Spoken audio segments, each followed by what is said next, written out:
For today's Fox Foods, our friends from Texas Roadhouse are here to show us how to make the perfect prime rib. This is Ben from the Monument location. Good morning. Good morning. I wish we had smell vision because all the ingredients, everything smells so good. And when it comes to prime rib, I know a lot of people may be a little intimidated to make it at home. It's usually something special you would order at a restaurant like yours. But you're here to kind of give us some pointers. So first of all, what is prime rib? What cut of meat are we talking about? Prime rib is basically a ribeye steak that hasn't been cut down yet. Okay. So how many pounds is this one? This one here is about 8 pounds. It's huge. Total. Yeah. Okay, So, and there's no bone in it. No bone. Nope. Okay, and it's all about the prep before you cook it, right? Absolutely. That's somewhat of the most important thing. So what ingredients are we talking about here? So what we got is we got a couple different things. You can use different ingredients at your house, but what I like to use is a little bit of kosher salt. Okay. I like garlic.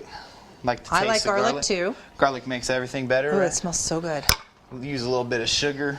Okay, so that's sweet and salty, Sugar, a little pepper too. Mm-hmm. Yep. Now what is this coming up here? The And liquid. then the liquid, you can use several different things. Worcestershire soy sauce, a little bit of liquid smoke. Okay. I like to use Jameson at my house personally. Okay. But that's just one of the things and that you're I going to like, mix it into the dry ingredients. Yep, so you mix that in your dry ingredients. That gives you your rub. Okay. So you just kind of mix that up good. Now, when you do a rub, it's like, I know, is it like a marinade? Does it need to sit out or on the fridge for a certain amount of time? You know, we recommend at least 4 hours, but preferably overnight. Okay. The longer it marinates, the better the flavor soaks into actual meat. And how tender it's going to be, too. Absolutely. It kind of helps tenderize. So once you mix that all up there, you basically just want to rub it on there. It's called a rub so you can rub it.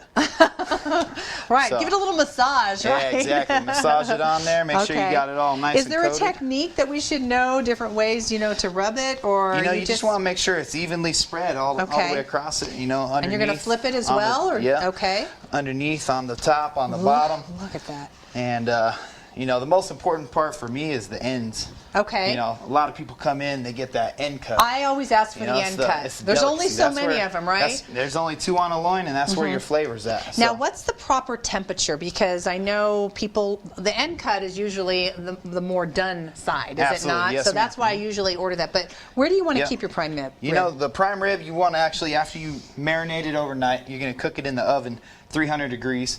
About an hour, you're going to want to check the temperature depending on your desired doneness. Okay. 140 degrees, that's going to be about a medium rare. Okay. So, 150 medium, 160 medium well, kind of up. So, but the further you go in the loin, actually, the more rare it's going to be. Okay, that makes sense. Like you said, the end cut is going to be a little bit more done. And the further you get to the middle of the loin, the more rare it's going to be. All right, so one more time, how long in the oven? 300 degrees for an hour or until desired.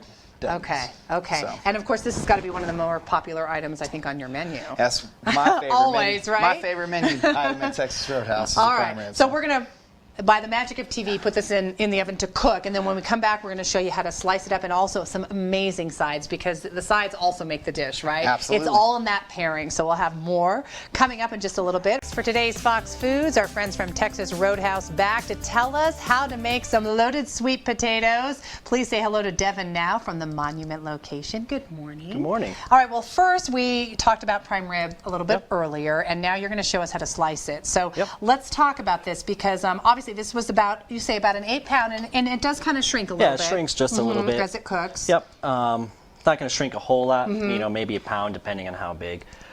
So after your hour, 300 degrees, you're going to pull it out. It's all ready to go. Okay, you need a good knife. Yep, you need a nice sharp knife. Right. So we'll slice to your desired thickness. Okay. Ooh, that's thick. I like to eat, so I'm going to slice a little thick. All right, so that's the end cut. Yep, so that's going to be the most well done out of all of this piece of meat here. Most flavorful, most well done. Okay, so you don't need to cut it on an angle. You want to just cut it straight through. Yep, just cut it straight through. Okay, and you can see the nice marbling there. Yep. And we'll put it on that plate. Okay, as simple as that. So this really would easy. serve basically a pretty large family, obviously, for the holidays. Yeah, definitely. So after that, we'll go to the sweet potato. Okay, now loaded sweet potatoes. Sweet potatoes are sweet, right? Yes, they're not like a baked potato. Yep. So yam and sweet potato is pretty much the same thing? Pretty much. There's not too much difference. Whatever you like, you can use yams, sweet potatoes, anything. Okay. So we're going to go to our caramel sauce. Okay, that's a caramel sauce. Yep. Put a little bit of caramel sauce in the bottom of the sweet potato. just like that. Put that to Okay, the side. so it's a nice pairing because the meat has some salt, and then you've got the horseradish sauce that makes it, you know, kind of spicy. So the sweet and spicy is a nice combination. All right, you're gonna add more sweet. Yep. So we go to our marshmallows now. Okay. I like lots of marshmallows, so I'm gonna load it up, nice and big. Put the marshmallows in just like that. If you want to put them in the oven, if you want to toast it just like we do I at would Texas probably do Roadhouse. that. So it melts it a little bit, Yep. kind of gives it a little bit of a browning. Yep. I would go, you know, maybe 5 minutes or so in the oven. Okay. Still the same 300 degrees. Okay. And you know, that'll complete Is your this dish how you right there. serve it then at the restaurant? Yeah, this is. I mean, we toast a little bit Okay. on top. But I mean, you pair these two things together. Yeah, lots of times. Okay. So. Tell people you have a website too. for We people do to have learn more. we do have a website. It's www.texasroadhouse.com. Now, do you take reservations or call ahead? We do call ahead seating. Okay, and I know you guys get busy, especially on the Yes, weekend. yes. So think about that the next time you're wanting to dine out, and we're going to have these segments on our website, fox21news.com, for you to learn how, if you didn't jot down the information earlier, and how to cook the perfect prime rib. Thanks, Devon. Appreciate it.